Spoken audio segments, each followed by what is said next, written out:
Bonsoir, chers téléspectateurs, et bienvenue dans votre magazine French Mag. Magazine hebdomadaire qui vous fait le résumé de l'actualité de la semaine en français. Adja Maria Ndiaye pour vous présenter ce journal.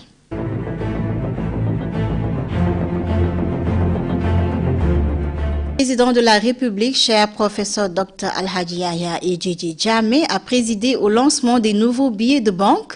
Ceci rentre dans le cadre des activités marquant la célébration des 50 ans d'indépendance de la Gambie.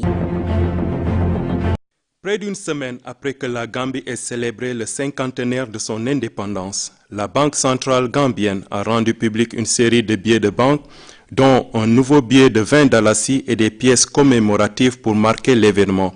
Selon le gouverneur de la Banque centrale gambienne, Amadou Koli, l'introduction de la coupure de 20 dalasi remplacera les billets de 25 dalasi actuellement en circulation, alors que la coupure de 200 dalasi est censée accroître la valeur des transactions. Dans son propos, le chef de l'État a félicité la banque de leur initiative au moment où l'économie connaît une certaine croissance.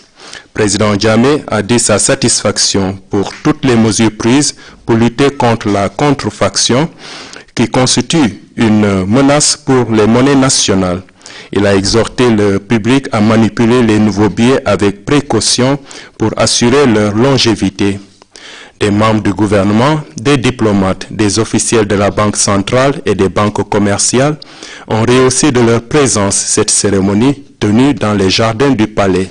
La première dame, son Excellence Madame Zeynab Yahya Jammeh, a tenu une réunion avec les membres du conseil d'administration de l'hôpital général de Serekunda. Ceci était dans le cadre des activités de recherche de fonds au profit de la structure sanitaire. La première dame, son Excellence Zeynab Yahya Jammeh, s'est entretenue avec les membres du conseil d'administration de l'hôpital général de Serekunda.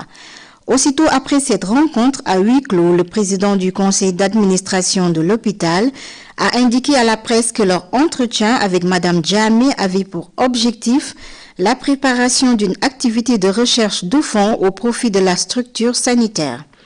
Cette recherche de fonds est prévue dans moins de 2 semaines. La délégation comprenait également Madame le ministre de l'Éducation nationale, Fatou Lamine Faye, qui assure l'intérim de son collègue de la Santé, le maire de la municipalité de Kanifing, ainsi que des officiels du ministère de la Santé. Notons que la première dame s'est toujours investie, notamment pour les causes touchant la femme et l'enfant, et cette dernière initiative permettra de continuer à fournir des prestations de santé de qualité au sein de l'hôpital de la localité la plus peuplée du pays. Dans un autre, la présidente informe le public que son Excellence, la première dame Zeynab Jammeh, dispose d'une page officielle sur Facebook et Twitter, des plateformes qui serviront à relayer les activités et initiatives de la première dame. Dans les activités marquant la célébration du 50e anniversaire de l'indépendance, la vice-présidente Dr Adja Aïssatou Ndiaye Seydi a mené la cérémonie d'ouverture du pose de la première pierre du nouveau pont de la Transgambie qui a lieu cette semaine. Les travaux du pont sur la Transgambie ont démarré. Dr Adja Aïssatou Ndiaye Seydi a présidé la pose de la première pierre la semaine dernière au point de passage Babatenda Yelitenda. C'était en présence du Premier ministre du Sénégal, Mamadou Dione, et d'autres personnalités.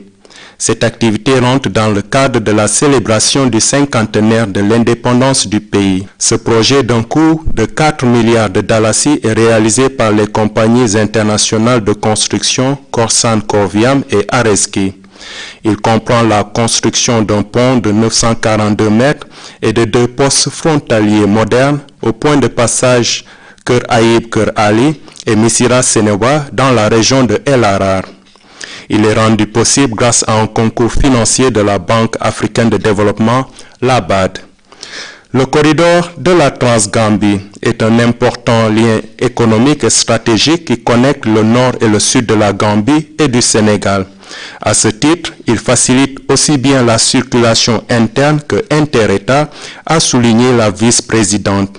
Elle a ajouté que ce projet qui rentre dans le cadre de l'autoroute ouest africain permettra le mouvement rapide des personnes et des biens et l'intégration régionale dans notre zone. Dr Aïssatou Ndiaye Sedi a rappelé les autres réalisations qui accompagneront la construction du pont, notamment les routes annexes, les marchés sur les deux rives et le volet renforcement des capacités de l'autorité nationale routière NRA qui chapeaute la mise en œuvre du projet. Elle a remercié toutes les institutions qui ont fait de ce vieux rêve une réalité. Par la grâce de Dieu, nous voilà réunis aujourd'hui sur les rives du fleuve Gambie, entre Yelitenda et Bambatenda, pour procéder à la pose de la première pierre du pont Trans-Gambie. C'est peu de dire que c'est un temps fort, une journée mémorable, une date historique. Nous allons en effet, la main dans la main, mettre en œuvre la sentence sans appel de notre histoire commune, peu commune, et surtout de la configuration géographique inédite, legs d'un passé colonial à jamais révolu. Assurément, nous sommes dans le temps de l'action. Grâce à la volonté politique inébranlable ainsi qu'à la claire conscience qu'ont les deux frères et amis et présidents, son Excellence, cher professeur Alhaji Dr Yaya Eidjidji Diamé et son Excellence, Monsieur le Président Macky Sall, de leur responsabilité vis-à-vis des populations de Gambie et du Sénégal. Excellence, Madame la Vice-Présidente, en revisitant les méandres et les vicissitudes de l'histoire de nos deux pays, de la traite négrière à la colonisation, dont les séquelles remontent au traité de Versailles de 1783 et à l'accord franco-britannique de 1789 sur les frontières, on apprécie mieux la clairvoyance et la sagesse de nos deux chefs d'État dans leur rôle de chirurgiens réparateurs, j'allais dire, de la mémoire commune, comme du cordon ombilical qui relie les populations de la sous-région, et ce, afin d'investir judicieusement dans le triptyque paix, sécurité, développement. Excellence, Madame la Vice-Présidente, Mesdames, Messieurs les ministres, chère population, il n'échappe à personne que les voies de communication constituent de nos jours un facteur essentiel pour le développement, en permettant une libre circulation des personnes et des biens, en favorisant l'accès au marché des produits, en permettant de tisser des réseaux d'échange dynamiques. Le projet de pont transgambien nous permettra donc de lever ensemble les obstacles matériels comme immatériels, comme les nombreux postes de contrôle, les longues et coûteuses procédures douanières et le manque d'installations adaptées au niveau de nos frontières. Ces obstacles sont autant de contraintes au développement des activités économiques de nos populations. Relever ces obstacles relève donc de l'urgence. Ce projet s'inscrit donc dans une politique d'intégration sous-régionale qui vise à favoriser l'interconnexion des réseaux routiers de nos pays, à réduire la durée des voyages, à accroître les échanges commerciaux et à renforcer la cohésion entre nos communautés.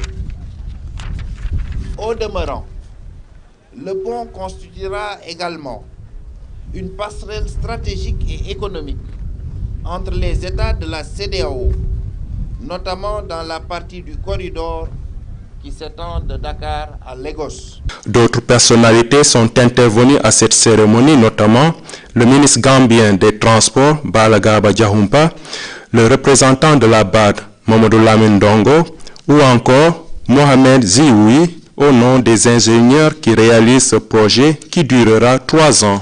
Dr Adja Aïssatou Ndiaye Seydi a reçu au 22nd July Square à Banjul la mission gambienne de maintien de la paix qui devait se rendre au Darfour. La suite, c'est dans ces images. La vice-présidente et ministre de la Femme a sommé la mission gambienne de maintien de la paix en partance pour le Darfour de maintenir des standards dans cette région soudanaise. C'était en l'occasion de la parade de revoir de ce contingent que Dr Adja Aïssatou Ndiaye Seydi présidait à la place du 22 juillet. Ce contingent est composé de 208 soldats. Ces hommes et femmes qui séjourneront 12 mois au Darfour ont suivi une formation pré-déploiement de 3 mois qui les a préparés à la rigueur de ce type d'opération de maintien de la paix. En remettant le drapeau au commandant du contingent, la vice-présidente, en sa qualité de responsable du Conseil national de sécurité, a exhorté les militaires d'être de bons ambassadeurs de la Gambie. Le chef de l'état-major de l'armée, général Ousmane Badji, lui a emboîté le pas en demandant à ses hommes de toujours agir avec professionnalisme et dignité. À noter que c'est le 18e contingent de militaires que la Gambie mobilise pour le Darfour en 11 ans. Ils se sont envolés de l'aéroport international de Banjul ce mercredi à l'aube. Nous sommes toujours avec la vice-présidente qui a reçu à State House les membres de l'association des femmes avocats, FLAG. Des membres du bureau exécutif de l'association gambienne des femmes juristes, FLAG, ont discuté avec la vice-présidente des avancées enregistrées par cette structure depuis sa création et des sujets touchant la femme et l'enfance en Gambie. Elles ont saisi l'occasion pour renouveler leur engagement au gouvernement et tenir la vice-présidente informée de leur activité. Au sortir de cette audience, la présidente de FLAG, Néné Cham, s'est dite satisfaite de la réaction de Dr Adja Aïssatou Ndiaye Seydi, eu égard le travail de leur association. Malgré ces acquis, FLAG a sollicité des autorités la mise en disposition d'un domaine permanent pour ériger son siège. L'Association gambienne des femmes juristes initie une série de consultations à la base pour sensibiliser les femmes et les enfants contre les violences domestiques et les abus sexuels. Rappelons que vous suivez votre magazine French Mag sur votre télévision GRTS. Voici le reste de l'actualité nationale. La lutte contre le blanchiment d'argent était le thème d'une rencontre régionale de 2 jours qui a réuni des comptables. Ces experts en finance ont pu réfléchir sur les meilleures pratiques pour contre les criminels. En Afrique de l'Ouest, ils ont souvent recours au blanchiment d'argent pour soutenir le terrorisme et les crimes financiers, ce qui peut durablement déstabiliser le système financier des pays de la sous-région et menacer leur survie. Cette rencontre est organisée avec les concours du groupe intergouvernemental d'action contre le blanchiment d'argent en Afrique de l'Ouest, GAIPA in Instant, affilié à la CEDEAO.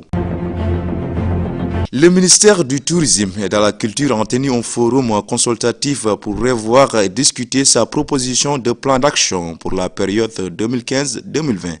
Divers acteurs de ce secteur et du comité tourisme et culture de l'Assemblée nationale ont pris part à cette rencontre. Le tourisme contribue énormément dans le développement du pays par son pourcentage dans le produit intérieur brut. Par conséquent, ces plans d'action quinquennal, une fois adoptés, boostera davantage les potentiels économiques de la Gambie. Il permettra aussi au ministère d'utiliser de façon judicieuse le port des ressources mises à sa disposition. Dans la page des sports, vous aurez les détails du championnat de lutte qui se sont déroulés cette semaine, toujours dans les activités marquant l'anniversaire de l'indépendance, tout comme la compétition de course de fauteuil roulant. Ceci vous sera donné par votre reporter Ansujak.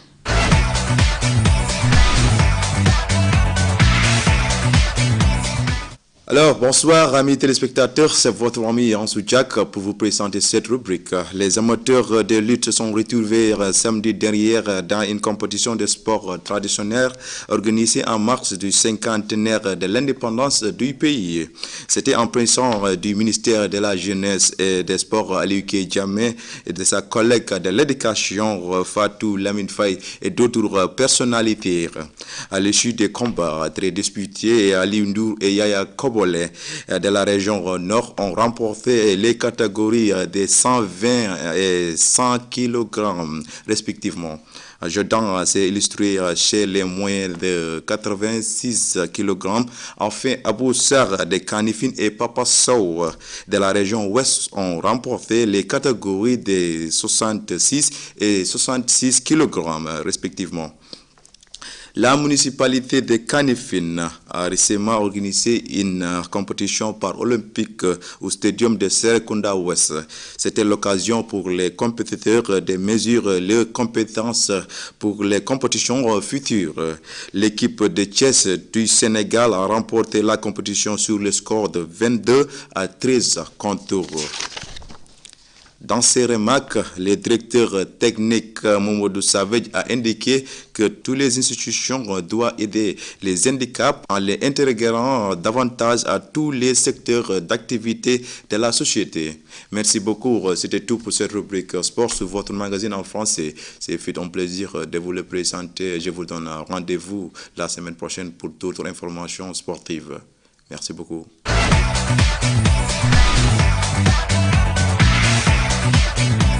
Sa deuxième partie, la page découverte, reçoit l'artiste encore une fois, Egalitarian, pour nous parler aussi de la sortie de son nouvel album. Je vous propose de le suivre.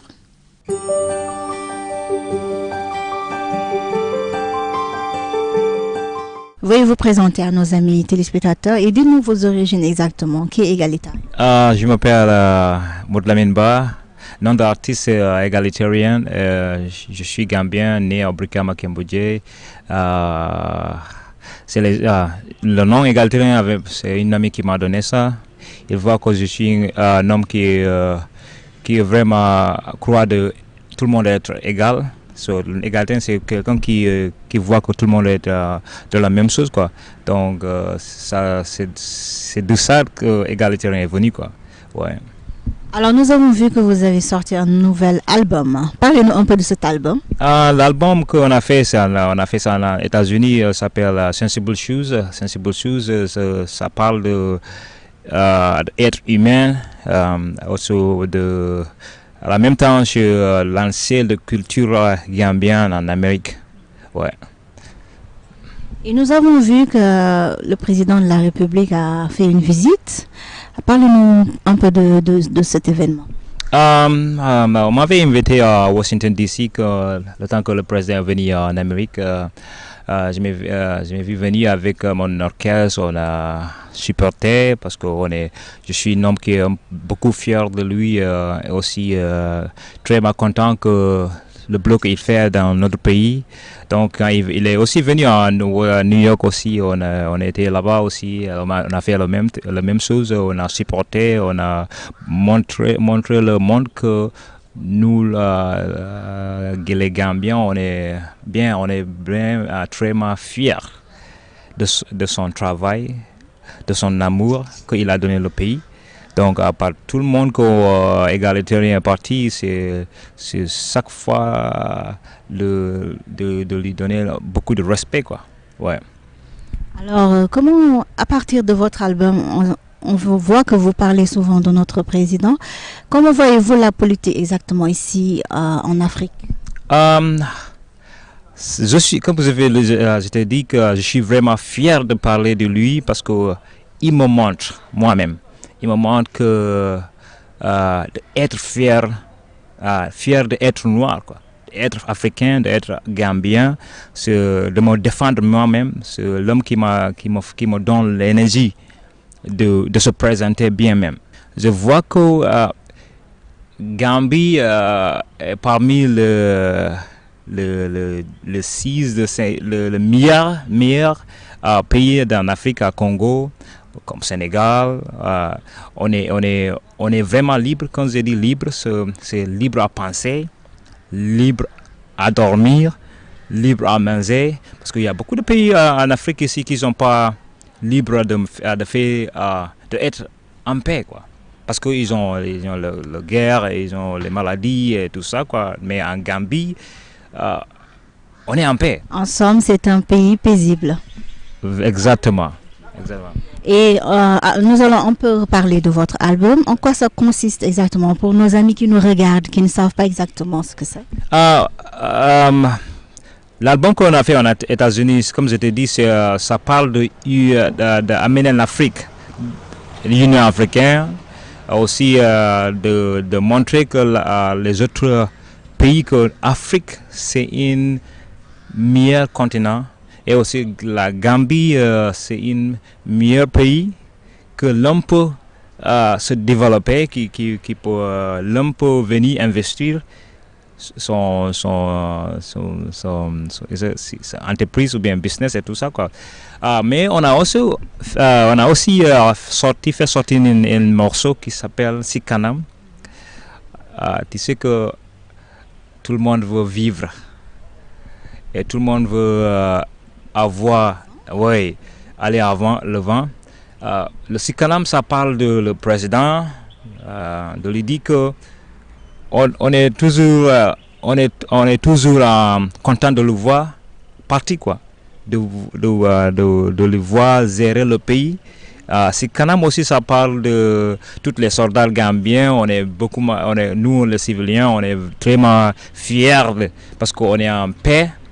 C'est eux on voulait remercier aussi le président, de dire que tout le monde qui sont à l'extérieur, que dans le Gambie, on est dans la paix.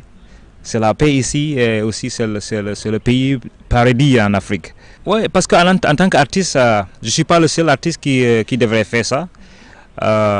Mais je me dis que je suis le seul qui bosse dans ces cartes.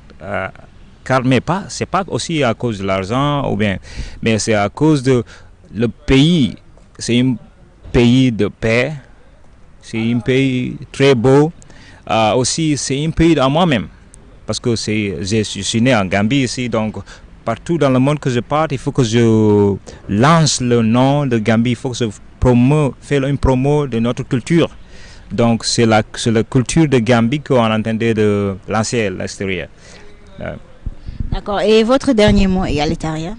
Je vais juste remercier à tout le monde qui nous regarde comme ça et de dire que l'album là, ça devait sortir avant que je retourne en Amérique. On voulait lancer l'album là ici. Et aussi en Amérique aussi, on devrait lancer l'album là aussi en Amérique. Aussi, j'aimerais vraiment content que tous les Gambiens se soutenir la musique gambienne, parce que c'est une bonne musique. Merci à tout le monde. Ciao.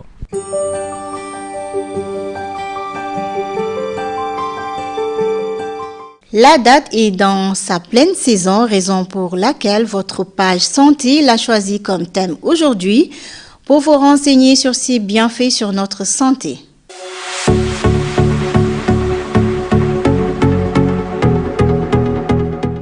La date n'est pas seulement consommable qu'en mois de Ramadan. En effet, les recherches le prouvent. Les dattes, qui sont une très bonne source de fibres alimentaires, contiennent de la vitamine B1, B2, B3 et B5 et de la vitamine A1.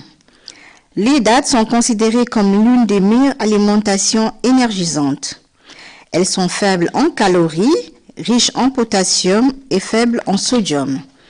Savez-vous que dans les pays où la date est le plus souvent consommée, les cancers et tumeurs sont rares?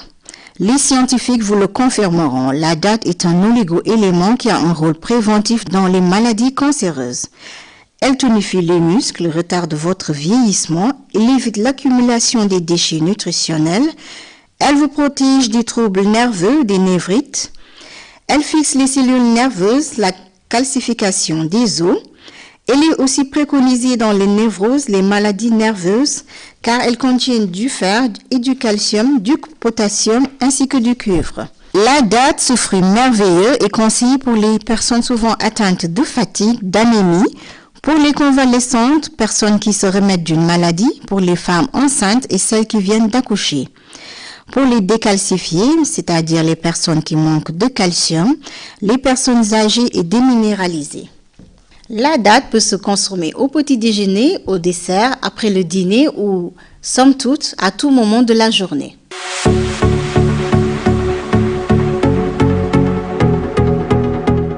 Vous suivez votre magazine Franchement qui prend fin et c'est toujours pour moi un plaisir de vous le présenter. Suivez toujours le reste de nos programmes sur votre télévision nationale GRTS. Rendez-vous la semaine prochaine pour un autre résumé de l'actualité en français. Bonne fin de semaine, au revoir.